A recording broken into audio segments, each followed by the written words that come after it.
Hello दोस्तों, Sandeep Sharma tax solution के YouTube channel पर आप सभी का स्वागत है। मैं संदीप शर्मा आज आपके लिए लाया हूँ एक नई वीडियो। आज हम देखेंगे जब आप कोई प्रॉपर्टी या लैंड सेल करते हैं और उस पर आपको प्रॉफिट होता है, जो भी आपको प्रॉफिट हुआ है उस पर आपको कैपिटल गेन टैक्स पे करना होता है। कैपिटल गेन टैक्स दो प्रकार के होते हैं, short term capital gain and long term capital gain. Capital gain tax कैसे कैलकुलेट करते हैं आज हम देखेंगे इस वीडियो में। तो चलिए शुरू करते हैं। जैसे कि मैंने यहाँ पर ओपन कर लिया है, how to calculate capital gain tax on sale of property या लैंड। जब आप कोई प्रॉपर्टी या लैंड सेल कर रहे हैं उस पर कैपिटल गेन टैक्स कैसे कैलकुलेट करें। When you sell a property, जब आप कोई प्रॉपर्टी सेल कर रहे हैं, बी इट ए होम या लैंड, होम भी हो सकता है वो, लैंड भी हो सकती है, जो भी आप सेल कर रहे हैं, यू हैव टू पे capital gain tax on the same. उस पर आपको कैपिटल गेन टैक्स पे करना पड़ेगा। Capital gain tax is of two types. Capital gain tax दो प्रकार के होते हैं, short term capital gain, STCG बोलते हैं जिसे हम शॉर्ट में, for a property held for less than 36 month. यदि आपने कोई प्रॉपर्टी 36 मंथ से कम होल्ड की है तो उसे क्या बोलेंगे हम, short term capital gain. And long term capital gain LTCG for above 36 month. यदि आपने कोई प्रॉपर्टी 36 मंथ से कम होल्ड की है तो उस पर शॉर्ट टर्म कैपिटल गेन लगेगा। यदि आपने कोई प्रॉपर्टी 36 मंथ से ज़्यादा होल्ड की है तो उस पर लॉन्ग टर्म कैपिटल गेन लगेगा। आपने कोई प्रॉपर्टी परचेज की और विद इन 36 मंथ आपने वो सेल कर दी तो उस पर short term capital gain tax लगेगा। यदि आपने 36 मंथ के बाद प्रॉपर्टी सेल की है तो उस पर long term capital gain tax लगेगा। In the case of STCG, the profit generated in the process of selling land included in the taxable income of the owner. Within 36 month आपने कोई property cell की, जो भी आपका profit generate हुआ उस property को सेल करने के बाद तो ओनर की टैक्सेबल इनकम में इंक्लूड कर दिया जाएगा। DC हैज़ टू पे taxes depending on the income tax slab they fall in for that particular financial year. जब आपने कोई प्रॉपर्टी सेल की विद इन 36 मंथ और उससे कोई प्रॉफिट जनरेट हुआ तो वह ओनर की टैक्सेबल इनकम में इंक्लूड कर दिया जाएगा, ऐड कर दिया जाएगा। उसे वह टैक्स उसी पार्टिकुलर फाइनेंशियल ईयर में इनकम टैक्स स्लैब के हिसाब से पे करना पड़ेगा। और long term capital gain the current tax rate is 20%। जो लॉन्ग टर्म कैपिटल गेन का जो करंट रेट है वो है 20%। अब आप समझ लीजिए, जब आपको शॉर्ट टर्म कैपिटल गेन हुआ है तो आपको इनकम टैक्स स्लैब के हिसाब से टैक्स पे करना है, और जब आपको लॉन्ग टर्म कैपिटल गेन हुआ है तो आपको 20% के हिसाब से टैक्स पे करना है। जो लॉन्ग टर्म कैपिटल गेन का जो करंट रेट है वो है 20%। इसके बाद how to calculate capital gain on sale of land. Sale of land पर कैपिटल गेन कैसे कैलकुलेट करें, तो STCG है हमारा short term capital gain. If you are selling the land within 36 month of purchasing, यदि आपने purchase करने के विद इन 36 मंथ के अंदर अपनी प्रॉपर्टी क्या कर दी, सेल कर दी, deduct the acquisition cost, improvement cost and sale related expense from the sale price. यदि आपने परचेज करने के विद इन 36 मंथ आपने प्रॉपर्टी सेल कर दी तो क्या होगा, शॉर्ट टर्म कैपिटल गेन होगा। उसमें से आपको acquisition cost, improvement cost and sale related जितने भी एक्सपेंस हैं आपको लेस कर लेने हैं जो भी आपका सेल प्राइस है। तो क्या होगा, this will be your short term capital gain. तो वो आपका शॉर्ट टर्म कैपिटल गेन होगा। जो भी आपका सेल प्राइस है, जो भी आपकी सेल वैल्यू है, उसमें से acquisition cost, improvement cost and जो भी सेल रिलेटेड एक्सपेंस है वो आपको लेस कर लेना है, वो आपका क्या होगा, शॉर्ट टर्म कैपिटल गेन होगा। जैसे कि यहाँ पर एक एग्जांपल ले लेते हैं। Mister Suraj purchase land in the year 2015, he paid 10 lakhs to purchase it, sold the land in 2016 for Rs 15 lakhs. In this case, the profit of 5 lakhs will be added to Mr. Suraj's total income tax will be levied based on the tax slab he belong to. Calculating tax on STCG is easier. कहने का क्या मतलब है, mister सूरज ने एक property purchase की 2015 में, कितने की 10 लाख रुपए की। 10 लाख रुपए की सूरज ने 2015 में एक लैंड परचेज की और उसे उसने 2016 में 15 लाख रुपए का बेच दिया। ही sold land in 2016 for Rs 15 lakhs। उसने 2016 में 15 लाख रुपए का बेच दिया। विद इन 36 मंथ उसने 15 लाख रुपए का बेच दिया। 10 लाख रुपए की उसने परचेज की थी और 15 लाख रुपए का उसने बेच दिया, तो उसे क्या हुआ, 5 लाख रुपए का प्रॉफिट हो गया। 10 लाख रुपए की खरीदी, यहाँ पर 15 लाख रुपए की उसने 1 साल बाद बेच दी, तो उसे 5 लाख रुपए का उस पर प्रॉफिट हो गया। जो 5 लाख रुपए का प्रॉफिट हुआ है वो सूरज की टोटल इनकम में ऐड कर दिया जाएगा, इंक्लूड कर दिया जाएगा। Tax will be levied based on the tax slab he belong to. कहने का क्या मतलब है, वह बिलोंग करता है जिस टैक्स स्लैब से उसे उसके बेस पर टैक्स पे करना होगा। Calculating tax on STCG is easier. Short term capital gain tax calculate करना बहुत आसान है, ईजियर है। The profit from the sale of land becomes a part of the total income. कहने का क्या मतलब है, जो भी आपको प्रॉपर्टी सेल या लैंड सेल करने से जो भी प्रॉफिट हुआ है वो आपकी टोटल इनकम का एक पार्ट है। The income is tax based on the slab. जो भी आपको टैक्स पे करना है, जो भी आपका स्लैब रेट है उसके बेस पर आपको इनकम टैक्स पे करना है। अब आपको समझ आया होगा, शॉर्ट टर्म कैपिटल गेन से जो भी आपको प्रॉफिट हुआ है वो ऑनर की टोटल इनकम में ऐड कर दिया जाएगा और वह स्लैब रेट से इनकम टैक्स पे कर देगा, कैपिटल गेन टैक्स पे कर देगा। उसका कोई रेट नहीं है, जो भी नॉर्मल स्लैब रेट होता है, जो भी उसकी नॉर्मल इनकम है उसमें ऐड करके वो स्लैब रेट से शॉर्ट टर्म कैपिटल गेन पे कर देगा। शॉर्ट टर्म कैपिटल गेन तो आपको समझ आ गया होगा, इसमें तो कुछ है नहीं। जो आप नॉर्मल टैक्स पे करते हैं स्लैब रेट से, इसी प्रकार शॉर्ट टर्म कैपिटल गेन आपको अपनी इनकम में ऐड करके पे कर देना है इनकम टैक्स स्लैब के हिसाब से। इसके बाद देखेंगे यहाँ पर LTCG, long term capital gain. In long term capital gain you can deduct the indexed acquisition and improvement cost from the sale price. आप डिडक्ट कर सकते हैं indexed acquisition and improvement cost. कहाँ से डिडक्ट कर सकते हैं, सेल प्राइस से।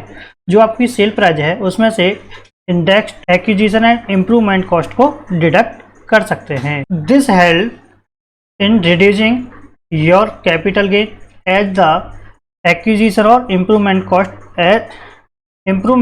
Cost gets higher.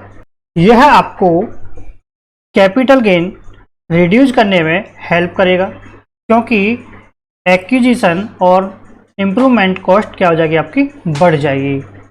An important factor that you need to consider while calculating LTCG is the cost inflation index। जब आप LTCG कैलकुलेट कर रहे हैं तो आपको एक इम्पोर्टेंट फैक्टर कंसीडर करने की नीड है, वो क्या है, cost inflation index. The government declare this index every year.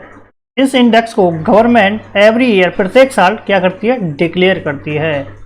Cost inflation index का जो फॉर्मूला है वो क्या होता है, यहाँ पर देखेंगे, cost inflation index indexed for the financial year of the transfer. जब आपने प्रॉपर्टी सेल की है उस फाइनेंशियल ईयर का यहाँ पर क्या लेना है, आपको इंडेक्स लेना है जो कि गवर्नमेंट डिक्लेयर करती है। उस फाइनेंशियल ईयर का यहाँ पर आपको इंडेक्स ले लेना है, डिवाइड कर देना है indexed for the financial year of the acquisition. जिस ईयर में आपने प्रॉपर्टी परचेज की है, जिस फाइनेंशियल ईयर में प्रॉपर्टी परचेज की है, उससे आपको जिस फाइनेंशियल ईयर में आपने प्रॉपर्टी सेल किया उससे डिवाइड कर देना है। How indexation reduce tax.